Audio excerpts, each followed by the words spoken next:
Somebody give God a praise this morning. Somebody give God a praise this morning. Amen. Hold to God. That's it. Praise the Lord. Praise the Lord. Praise the Lord. How many know God is good today? Anybody know God is good? Yes.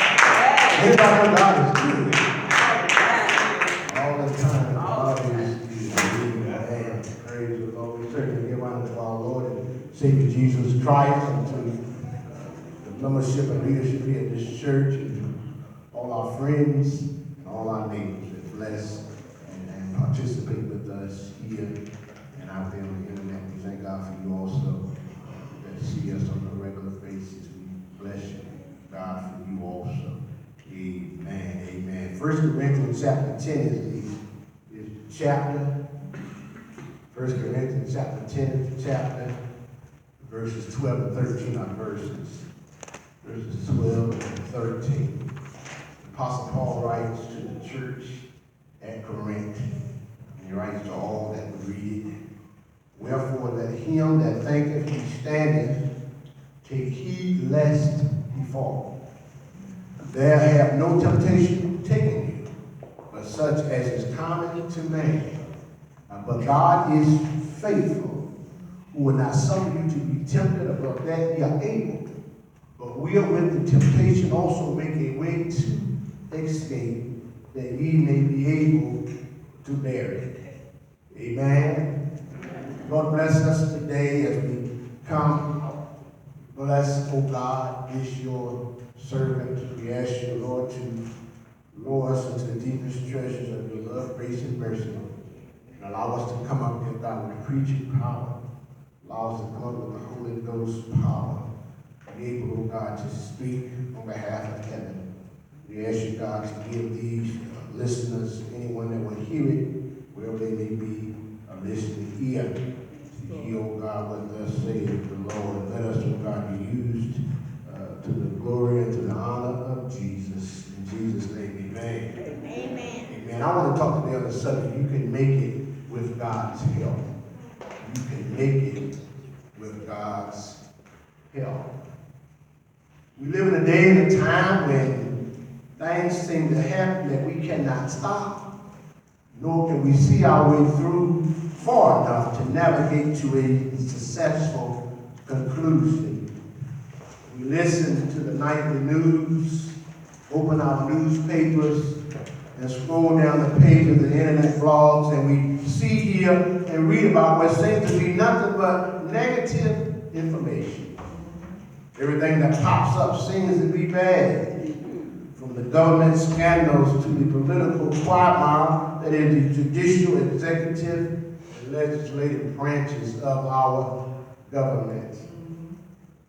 From folk walking in schools and shooting people, to folk walking in buildings at work and shooting people, to school buses being hit by drunk drivers, from clergy and young pastors in the church being flocked, being taken down in shame, to parishioners having their sinful lives exposed to a sinful, judgmental society that says, I told you so.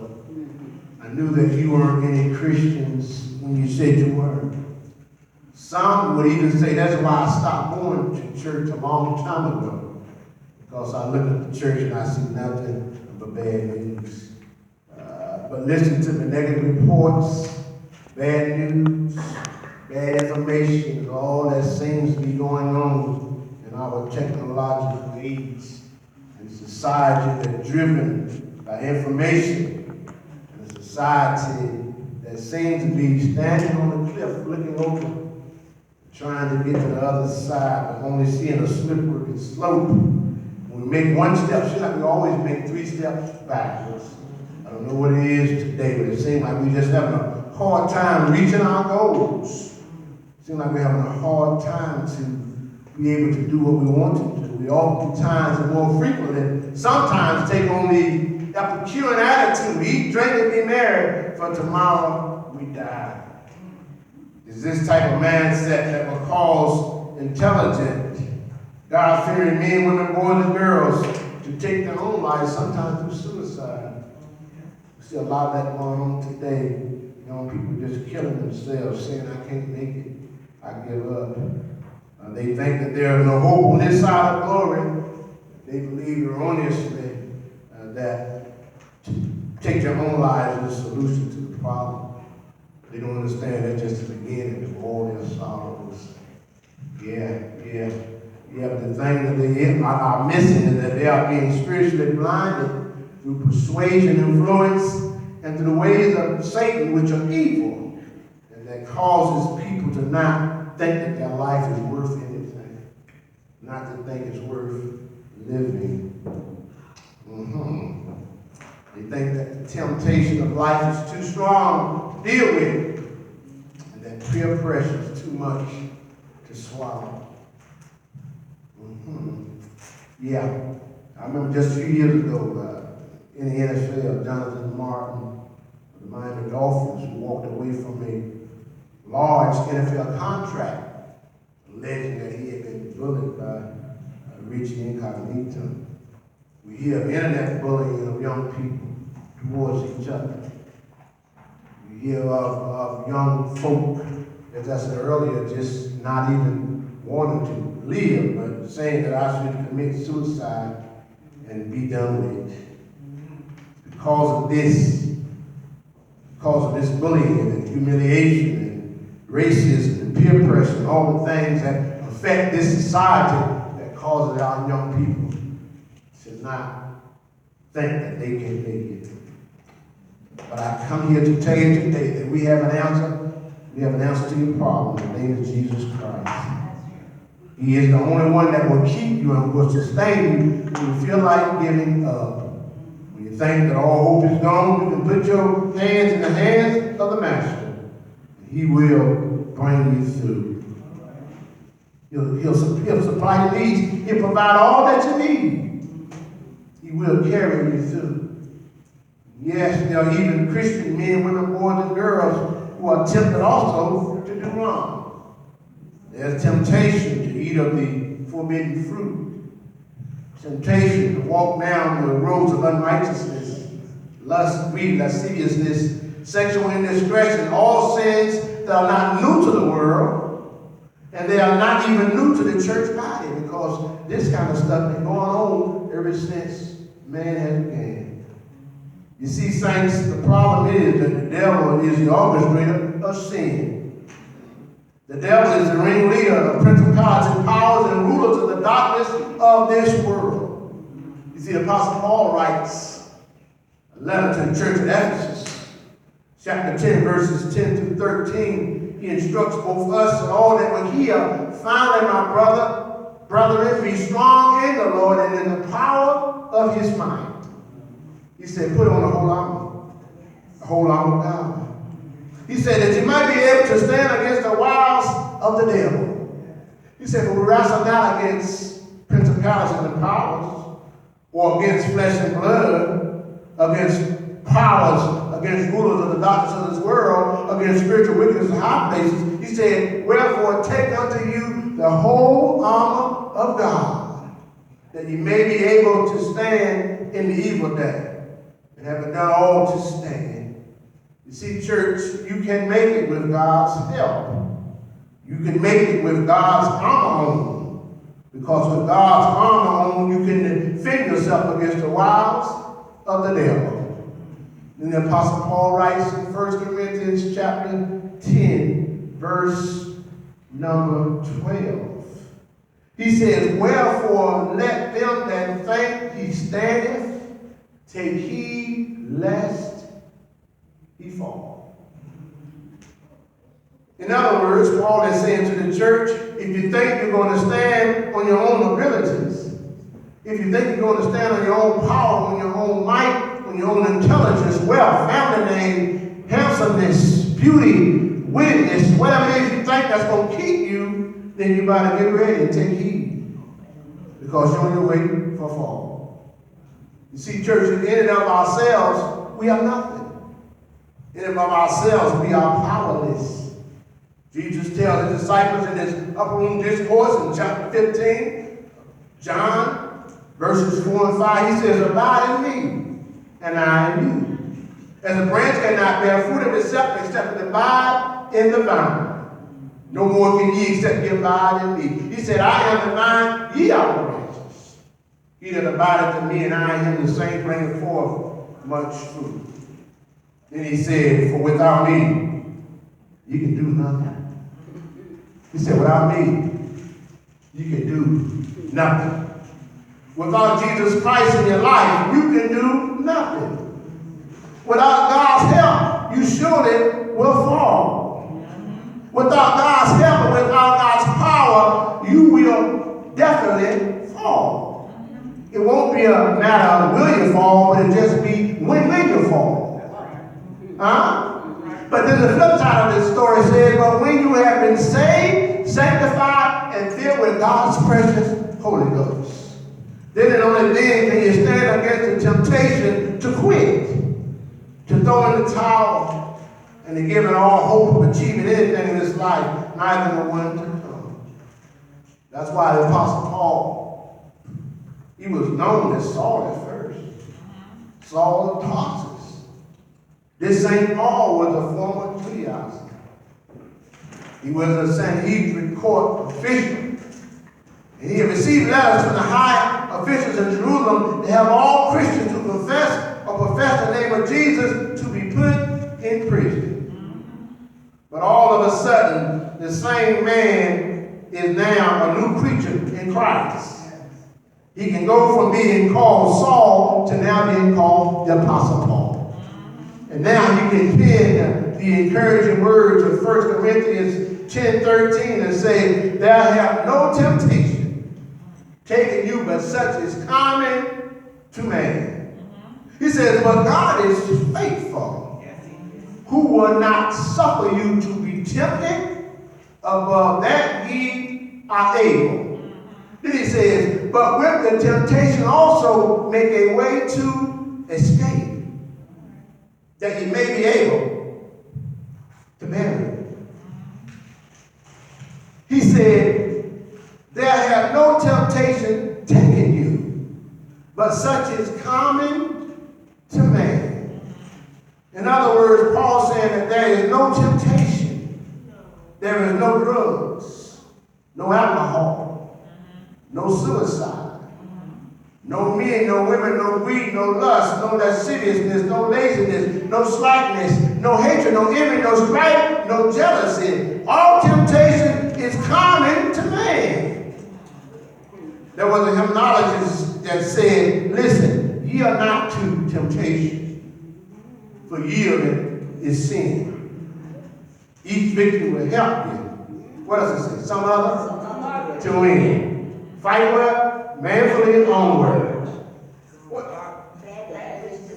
What else? Look ever to Jesus. I thought you would have He will carry you through. When you get tempted, just put your eyes on God, and He will carry you through. You see, the temptation is not the sin in and of itself.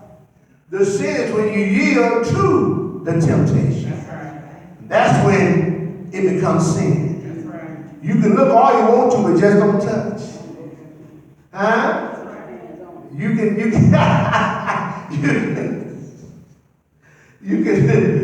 do all you want to and do what you feel. But Jesus said, if you even look at a woman, that's adultery. So be careful. Be careful. Be careful. Church, I'm so glad to know that the right Apostle Paul, inspired by the Holy Spirit, concretely says, but God. He said, but God is faithful. Yes. You see, where man's faith ends, that's where faith of God begins for us. Right.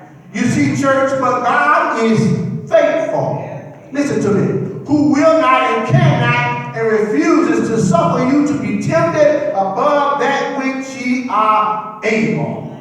Right. Then I asked the Apostle Paul, why is that true? And the Holy Ghost answers, because God knows how much we can bear. That's right. One hymnologist wrote, though the load gets heavy, you're never left alone all. That's right. The writer says, ask for the strength and keep on toiling, though the teardrops may fall. That's right. That's right. Have the joy of this assurance. The Heavenly Father will always answer prayers. And this is when we come back and say, and He knows? Yes. He knows. What He knows? Yes. How much? We can what? Bear. He knows just how much to put on our shoulders. He said, when it gets too heavy, the devil take it off the shoulder now and let them go on. When it gets too heavy, let them loose. Loose them and let him go. You see, but the thing is, some can bear more temptation than others. Yet some are weaker in the flesh than others. But no matter how weak or strong that we are in the flesh, God is willing. God is able. And God will not suffer us to be tempted beyond our strength, beyond our capacity, and beyond our strength to withstand the temptation. That's right. You know what the book says? Right. I didn't make that up. The book says it. Then the conclusion of the verse I like at the end of it when it says, but will with the temptation also make a way to escape, that you may be able to what? Bear it. Church, listen closely. When temptation comes, God will always, not sometime, but He will always give you a way out of temptation. Is anybody listening to me today? When temptation comes, God will always put a door there that you can get out of it. Yes, He will. But if you don't get out of it because you don't want to be out of it, because you desire to stay in it. But if you desire to get out, there's a way of escaping every temptation that comes our way. God places the door just beyond the temptation. And all we got to do is open it and flee. And then we can escape the power and allurement of the temptation that we may be able to bear it. See what happened? You slipped and fell through temptation as a Christian because you refused God's way of escape. You refused to go out the door. You said, Lord, leave me alone and enjoy this. I'm not ready to get away from that temptation. Leave me alone.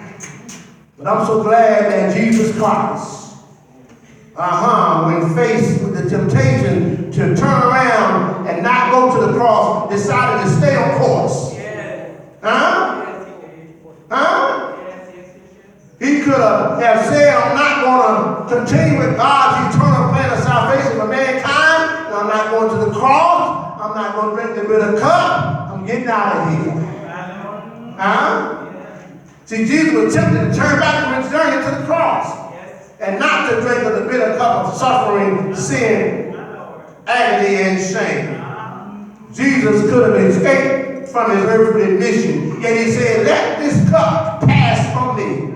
Watch this. Nevertheless, not my will, but Thy will what? Be done. That's right. Church, we got to say, not my will, Lord, but Your will be done. Not my will, Jesus. I know what I want to do, but God, I'd rather do what You say to do. Because I know Your way is the right way. And my way will turn out most of the time to be the wrong way. Jesus followed God's will and purpose to the cross called Calvary. He allowed Himself to be hung between two malefactors. One was on the left and one was on the right. He hung on that cross on the heel of the skull that we might have a right to the tree of life. See, Jesus died a slow, mean, and cruel death. From the third to the ninth hour, but around the ninth hour, He cried, my God, why hast Thou forsaken me? He said, I thirst. He said, it is finished. He cried, Father, into Thy hands I commend my spirit. And He took Him off the cross. Later in Joseph's new tomb. Stayed there one day. Wasn't no answer. Stayed there 2 days. The devil said, I got this rest. But I had it on the third day morning. Got out with all power in his hands. And with God's help, you can make it. With God's help, you can take it. With God's help, all things are possible. With God's help, we can do all things through Christ that strengthens us. With God's help, we're going to be able to make it through. The road might get tough. The going might get rough. But the Lord will never turn his back on you. He said, I'll be with you always, even to the end of the world. He said, everyone else may turn their back on you, but Jesus said, I'll never leave you alone. But you're my child. You're in my hands. And I'll keep you. Even though you told people the devil wants to sift you as wheat. He said, but I'm going to keep you. I'm going to keep you. Because you're one of mine. God has never lost one of his saints. God has never lost a patient. God has never lost a case.